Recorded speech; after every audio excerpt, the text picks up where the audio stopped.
Fala pessoal, sejam bem-vindos a mais uma aula para o nosso curso da certificação CPA 20. Eu sou o Prof. Renan Duarte e estou vindo aqui só para lembrar vocês de quem quiser ter acesso ao curso completo, com todos os slides que eu venho utilizando nas aulas, com a apostila completa, com banco de questões, com mais de 800 questões comentadas e também materiais de resumo direcionados para a revisão, cliquem no primeiro link na descrição ou então nos comentários fixados para que vocês tenham acesso a esse material completo. E no mais, não esqueçam aqui de deixar o like, se inscrever no canal e bora para mais uma aula. Pessoal, medidas de dispersão, a gente vai estudar agora a variância. E o primeiro ponto aqui que a gente tem que entender é que a variância, ela é obtida pela média dos quadrados dos desvios em relação à média aritmética. Quanto maior a variância, significa que eu tenho uma maior dispersão dos dados em relação à média e, consequentemente, eu vou ter uma maior volatilidade. A fórmula para a gente chegar aqui no valor da variância é essa daqui. A gente vai elevar os desvios em relação à média ao quadrado e assim a gente vai obter a variância. Para ficar mais fácil, a gente vai trabalhar com um exemplo aqui, pensando nas rentabilidades de um fundo de investimento.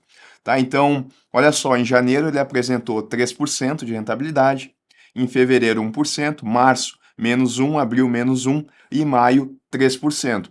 Quando a gente for calcular a média aqui de rentabilidade desse fundo, a gente vai ver que a média ela foi de 1%. Isso porque 3 mais 1 menos 1 menos 1 mais 3, né, quando a gente for colocar aqui na fórmula e dividir pelo número de meses, a gente vai ter então que a rentabilidade média foi de 1%. Mas isso, o que quer dizer para nós? Significa que eu sempre vou ter uma rentabilidade em média de 1%? A gente viu que não, porque em janeiro eu tive uma rentabilidade de 3%. Eu tenho um desvio aqui em relação à média no mês de janeiro de mais 2%. Em fevereiro eu obtive a média, né, eu tive 1%, em março eu tive menos 1%. Estou tendo também um desvio aqui em relação à média. Pode ser que alguns fundos de investimento, que alguns instrumentos de investimento, eles tenham muita dispersão em relação à média. E isso vai fazer com que a sua volatilidade ou com que o seu risco seja maior. Eu poderia ter uma situação aqui onde eu tivesse rentabilidades que estariam mais próximas à média. Tá? Eu poderia ter, por exemplo, aqui, vamos pensar o seguinte. Eu vou chutar os números aqui só para a gente entender a lógica. A rentabilidade média é de 1%, né? Eu poderia ter aqui 1,01, poderia ter 0,99, poderia ter 1, de novo 1,01, depois 1, né? Aqui já deu os 5.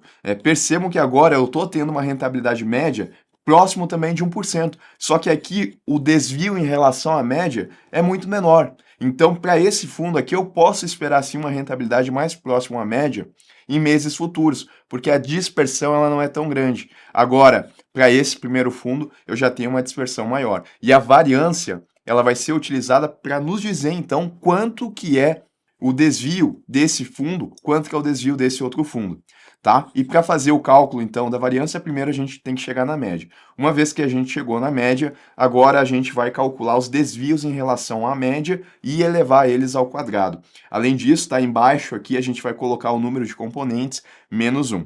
Então aqui a média é 1%. Eu vou colocar 3 menos a média e elevar ao quadrado. Para o mês de fevereiro, a mesma coisa, 1 menos a média elevado ao quadrado. Para março, menos 1 elevado ao quadrado. Em abril também. E assim eu vou fazer para cada um dos elementos aqui do objeto que eu quero calcular a variância, tá? Então é x e é cada um dos elementos, menos a média é sempre a mesma, elevado ao quadrado. Quando eu for fazer toda essa conta aqui, eu vou ter esse resultado aqui de 4%. Então a variância para esse fundo de investimento aqui, ela é de 4%. Provavelmente se eu fosse calcular a variância daquele outro fundo de investimento que eu coloquei aqui, ela seria de 0, alguma coisa, menos de 1%, indicando que ele tem uma menor variância. Bom, o problema da variância é que ela nos dá um resultado aqui que está elevado ao quadrado, né? Porque afinal de contas a gente pegou cada desvio e foi elevando ao quadrado. E eu não consigo então usar esse resultado aqui para comparar com o fundo de investimento que eu tenho aqui, né? Eu não posso dizer que eu espero 4% de desvio em relação à média, porque eu estou aqui com valor elevado ao quadrado. Aí a gente tem uma outra medida que vai permitir eu fazer esse tipo de comparação, que é o desvio padrão. Então aqui eu vou calcular a variância e depois eu vou tirar a raiz quadrada para eliminar esse cálculo ao quadrado que foi feito. Então a fórmula do desvio padrão, ela é exatamente igual à da variância, com a diferença que a gente vai tirar o desvio quadrado. Enquanto que a variância a gente indica com esse S2 aqui, o desvio quadrado a gente indica só com um S.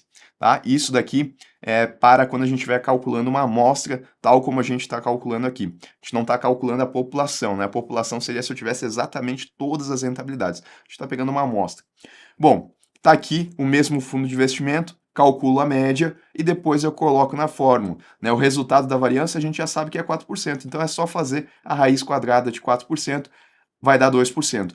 E agora, eu já não tenho aquele problema dos dados estarem elevados ao quadrado, porque eu tirei a raiz. Aí eu posso dizer sim que em determinado mês eu espero que a média dos retornos aqui ela é de 1%, e eu espero um desvio de 2%, para mais ou para menos. Eu tenho essa medida agora de dispersão, que ela está na mesma unidade dos dados, porque eu tirei o quadrado aqui. Tá? Então vamos lá, conclusões.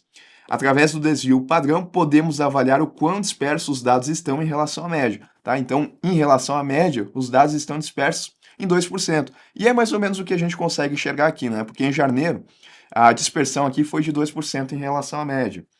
Aqui em fevereiro a gente não teve dispersão, né? Foi 1%, foi a média. Em março a gente teve 2%, em abril a gente teve 2%, em maio a gente teve 2%. Então, na média, a gente pode dizer que o desvio em relação à média foi de 2%. Uma vez que a média é de 1% de retorno, é de se esperar que a rentabilidade do fundo de investimento possa variar de menos 1 a 3% em um dado mês. Por isso que é importante a gente calcular aqui o desvio padrão para os investimentos. Eu tenho também a covariância, tá? É uma outra medida aqui, só que essa é de associação. Ela é utilizada para comparar dois grupos de dados e entender como eles se relacionam linearmente entre si. E aí eu tenho três possibilidades aqui. Eu posso ter uma covariância positiva, que significa que as variáveis elas se movimentam na mesma direção. Posso ter uma covariância negativa, que vai indicar que as variáveis elas se movimentam em direções opostas. E covariância nula. Aí significa que eu não tenho uma relação linear entre as variáveis, tá? Como é que a gente faz o cálculo da covariância?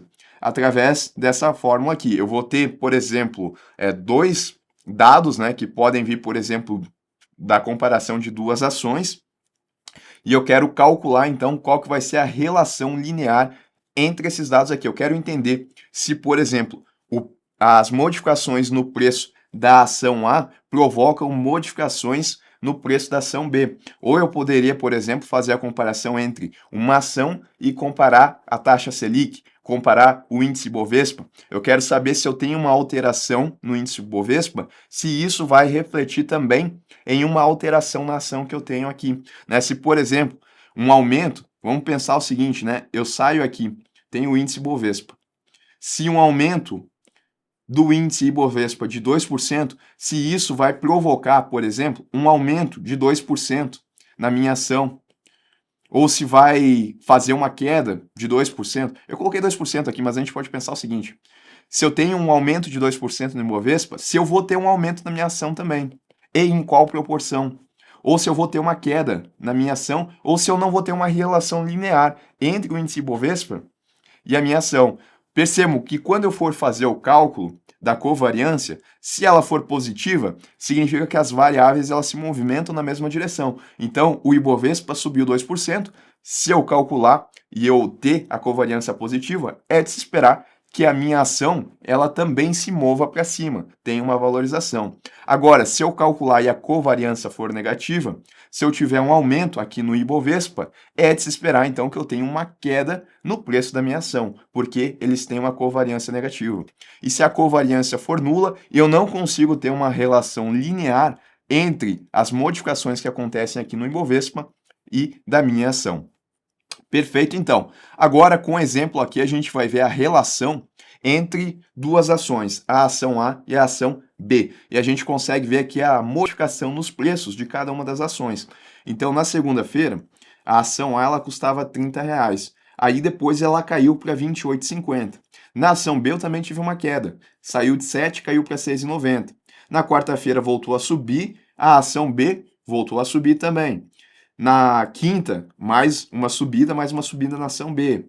Na sexta, uma queda e uma queda aqui. Então percebo que a gente já consegue ver aqui que existe uma certa relação, né? A ação A está subindo, a ação B está subindo, a ação A está caindo, a ação B está caindo. Isso porque daqui a pouco elas podem ser do mesmo setor. Daí o que a gente tem de modificação em uma também pode acontecer na outra. Mas aí a gente vai querer calcular a covariância para ter certeza se é assim mesmo, tá? Então a gente vai lá, a fórmula é essa daqui, a gente vai calcular a média de x vezes y menos a média de x vezes a média de y.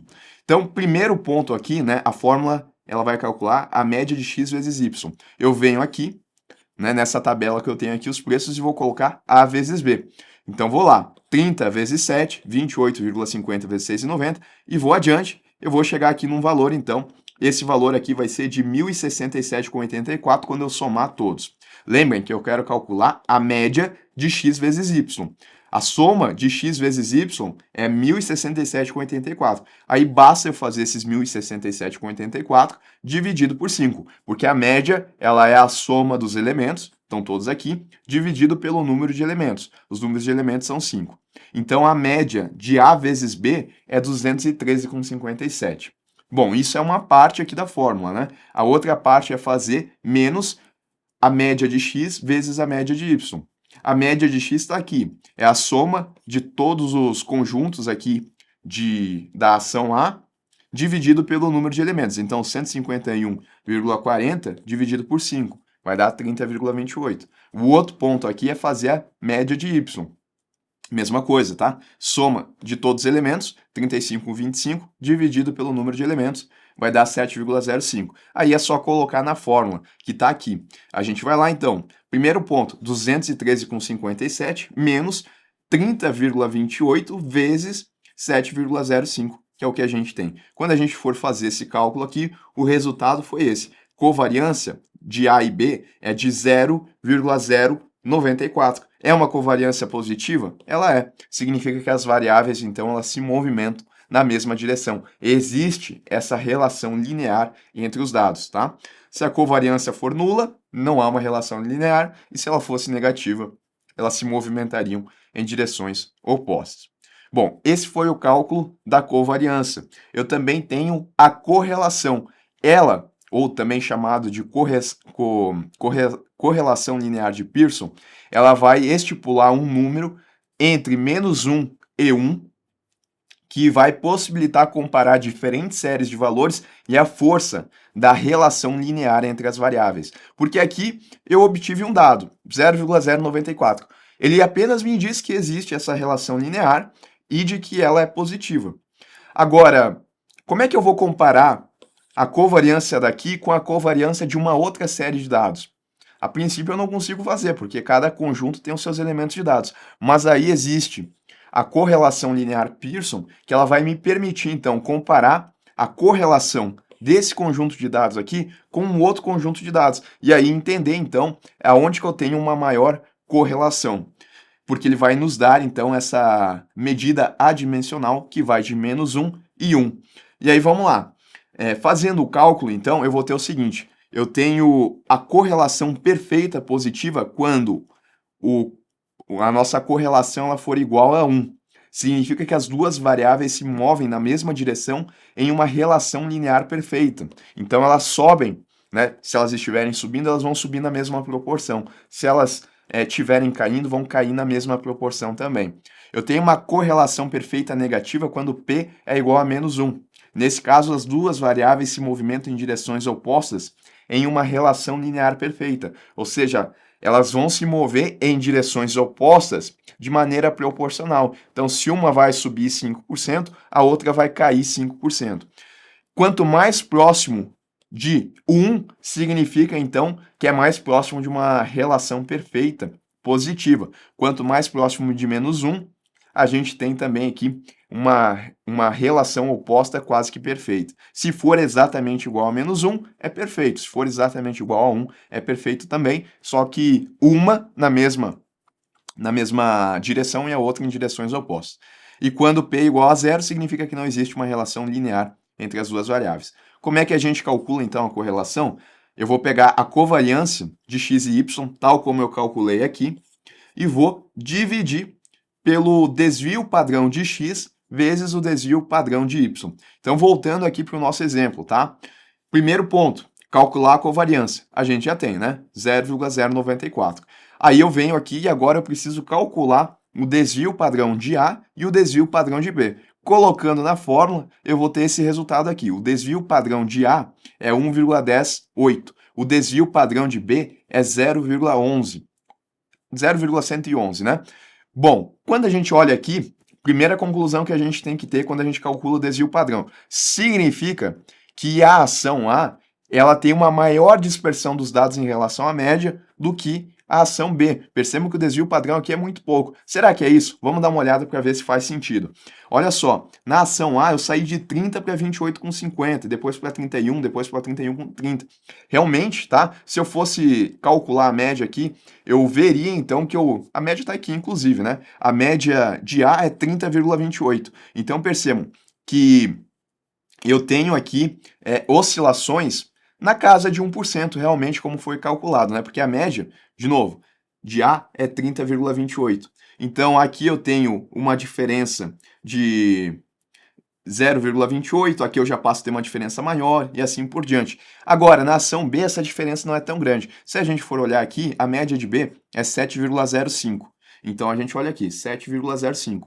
Aqui eu tenho 7, que é 0,5 de diferença. Aqui eu tenho 0,15, aqui eu tenho 0,5. Então, realmente, tá? As oscilações aqui em B, elas são menores do que as oscilações em A. Ou, a gente pode falar, né, a dispersão na ação B é menor.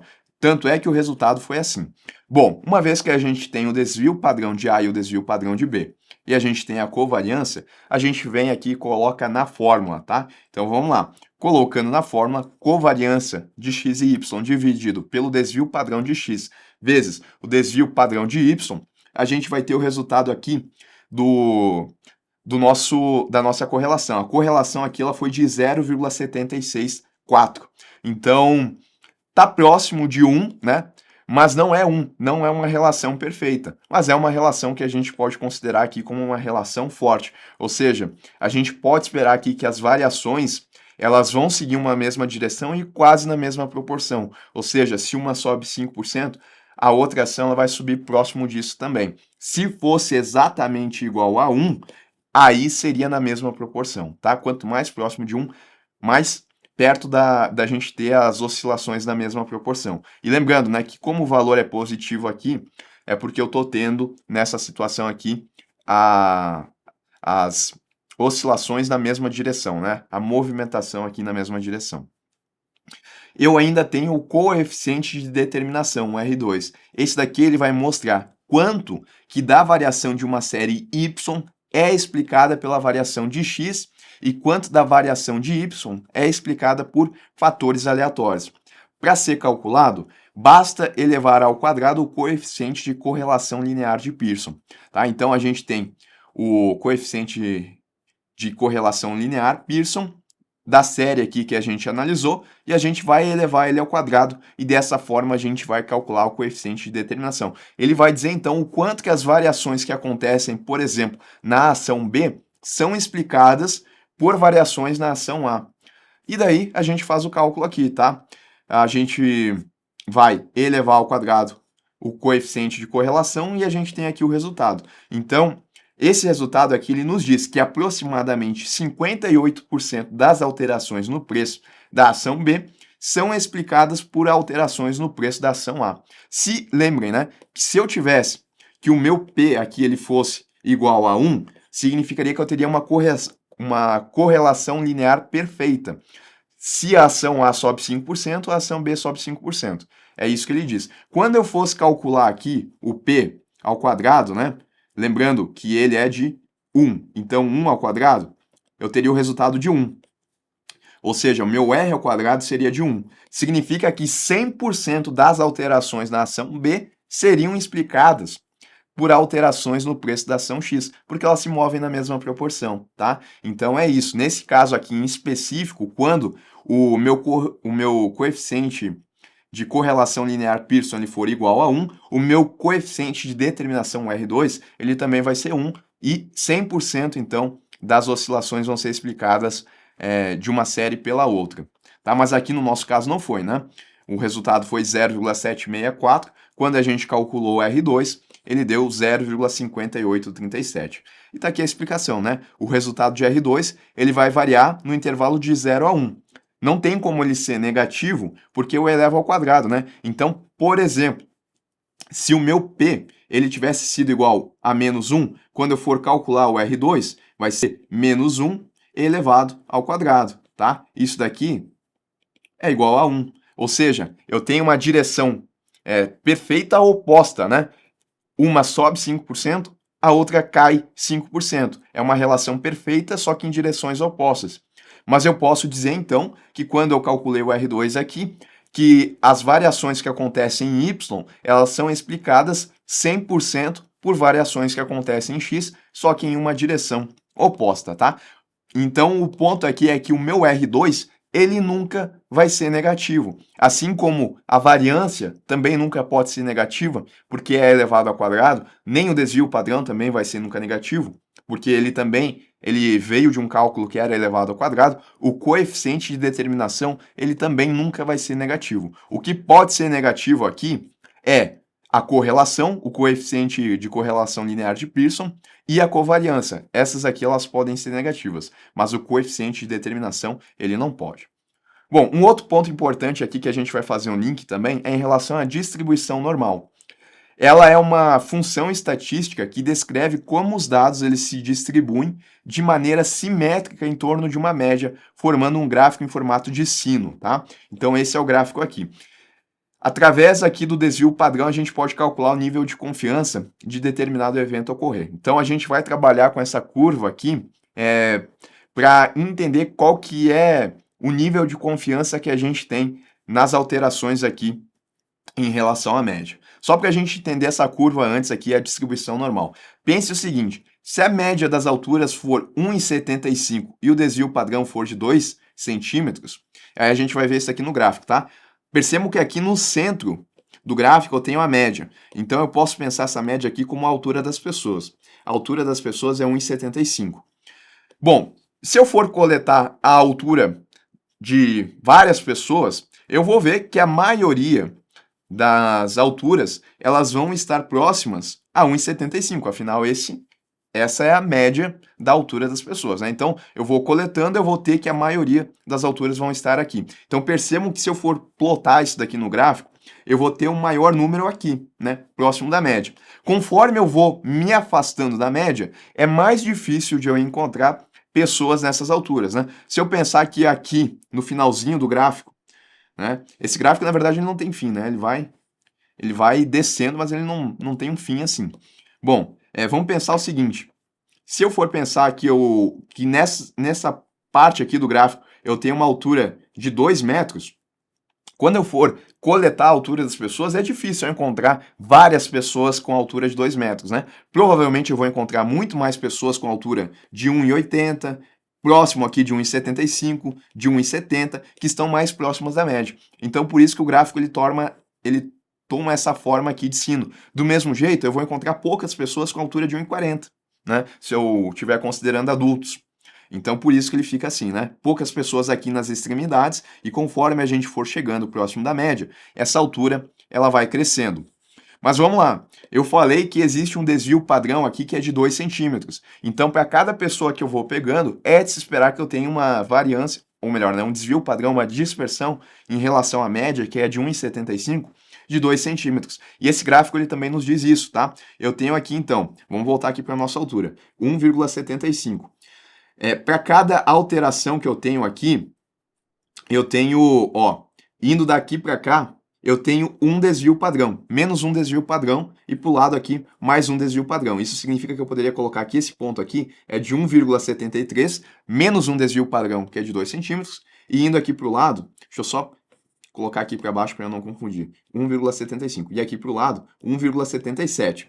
Aí, indo mais para o lado aqui, eu tenho mais dois desvios padrões, né? Então aqui vai ser 1,79 e aqui vai ser 1,71. Então percebo que esse gráfico aqui ele também vai nos trazendo a dispersão dos dados. E assim eu vou indo, tá? 1,69 para menos 3 desvios padrões, mais 3 para 3 desvios padrões. Cheguei aqui em 1,81 e eu poderia continuar.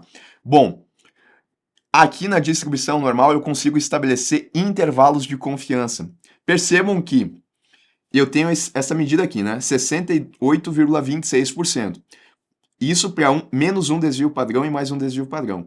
Quando eu vou para menos 2 desvios padrões e mais 2 desvios padrões, o meu intervalo de confiança ele vai para 95. Depois ele vai para 99,73. Depois ele vai para 99,994%. Aí, né, aqui seria 1,67 e aqui seria 1,83. Só dando exemplo das alturas, né? Esse cálculo aqui não aconteceu, fui eu que criei no exemplo. Bom, vamos lá então. O que significa isso? Vamos lá. Podemos afirmar que, se repetirmos esse processo diversas vezes, em aproximadamente 95% das vezes, a altura irá variar entre 1,71 e 79. Isso quando a gente tiver com intervalo de confiança de 95%. Então eu vou pegar a altura de 100 pessoas. É de se esperar que em 95% das vezes que eu for pegar a altura dessas 100 pessoas, que a altura esteja aqui entre menos 2 desvios padrões e mais 2 desvios padrões. Ou seja, a altura ela vai estar entre esse intervalo aqui, entre 1,71 e 1,79. Tá? Ou seja, 2 desvios padrões para baixo, 2 desvios padrões para cima da média da altura. Se eu utilizar aqui 3 desvios padrões, para menos e para mais, é de se esperar que em 99,73% das vezes, quando eu for coletar a altura de 100 pessoas, eu vou ter um resultado entre, deixa eu trocar a cor aqui, né? Vou colocar em vermelho mesmo, entre 1,69 e 1,81. Agora, se eu fosse pegar apenas um desvio padrão, eu teria que em 68% das vezes eu poderia esperar uma altura entre 1,73 e 1,77. Isso porque quando eu for pegar a altura das pessoas, eu não vou pegar exatamente na média, né? Vamos supor, eu tenho 100 pessoas e aí eu vou começar a coletar. Então, em 99,73% das vezes, eu vou esperar que vai ficar entre esse intervalo. Eu vou pegar a altura lá da primeira pessoa, vai ser 1,72, da segunda pessoa 1,80, depois 1,65 e assim por diante, tá? Usando esse exemplo aqui, é de se esperar que, se eu pegar a altura de 100 pessoas, né, eu vou ter um resultado fora dessa curva aqui, de 1,81 para cima, apenas em 0,27% das vezes. Tá? É isso que a distribuição normal ela nos diz, né? Quanto menos desvios padrões eu utilizar, menor é o meu intervalo de confiança. Eu vou aumentando os desvios padrões, o meu intervalo de confiança ele passa a ser maior. De novo, né? Isso aqui não foi calculado, eu só usei os exemplos, até porque é muito mais fácil a gente encontrar uma pessoa com uma altura acima de 81 do que o que está expresso aqui. Mas beleza, a lógica é essa daqui. Bom, a gente pode então, dessa forma, por exemplo, utilizar investimentos para entender qual que vai ser a dispersão dos dados, ou quanto que a gente pode esperar de rentabilidade. Então pensa o seguinte, a distribuição normal ela aqui se aplica aos investimentos. Para exemplificar, considere um fundo de investimento que tem a média dos retornos iguais a 3% e o desvio padrão de 2%. Então a média é igual a 3%. Significa que o investidor vai receber sempre 3%? A gente já sabe que não. O desvio padrão ele é igual de 2%. Significa que, em média, os dados eles têm uma dispersão em relação à média de 2%. Mas aí, qual que é a rentabilidade que eu posso esperar, então, para esse determinado investimento? Bom, aí a gente pode usar esse conceito aqui de intervalo de confiança para entender. Isso porque eu posso calcular aqui para um desvio padrão. A minha média é de 3%. Se eu retirar menos 2%, né, que é um desvio padrão, eu vou ter que 3% média, menos um desvio padrão, eu vou ter aqui menos 1, aliás, vou ter 1%. Se eu fizer aqui, somando um desvio padrão, eu vou ter 5%. Dessa forma, eu tenho um intervalo aqui de 1% até 5%. Eu posso, então, esperar que em aproximadamente 68% das vezes, eu vou ter uma rentabilidade que ela vai ficar entre 1% e 5% para esse determinado investimento, dado a média dele, dado o desvio padrão dele. Eu também posso esperar que com dois desvios padrões, o meu intervalo vai ser de -1 a 7%. Ou seja, para dois desvios padrões, eu já tenho aqui uma confiança de 95%. Ou seja, em 95% das vezes, eu posso esperar aqui que a minha rentabilidade ela vai ser entre -1 a 7%. Ou seja, de 100 meses de rentabilidade, eu posso esperar aqui que em torno de 5% das vezes, né, 5% dos meses, eu vou ter uma rentabilidade ou que vai ser menor que -1%, minha perda então vai ser maior do que -1%, ou eu posso esperar uma rentabilidade maior do que 7%, né, 8%, 9%.